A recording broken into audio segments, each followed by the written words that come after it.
juzi ndowooza mwawulira waliwo abaali bagambye nti bampise nti ngenze emagombe sikyali ku nsi nti ebyange biwedde, naye nga bwe mulaba nkyaliwo ku nsonga y'obutonde bw'ensi. Tulaba ebintu bingi ebiraga obutaba na mwoyo gwa ggwanga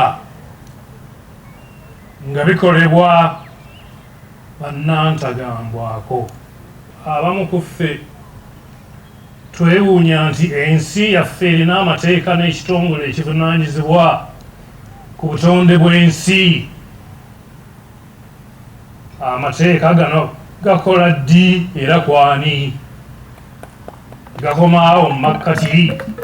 Tusaba abalonzi mutunuulire nnyo abo abasobola okukulaakulanya omuntu wa bulijjo n'okulwanirira ebintu ebikulu Buganda bye yeettanira. Tuddamu okujjukira okusoomoozebwa Buganda kweyiseemu okuviira ddala nga tunnafuna bwetwaze n'okutuuka leero. Ebintu bingi ebyakolebwa, effutwa, obujja, obukyayi, era ebimu bikyagenda mu maaso n'okutuuka kati.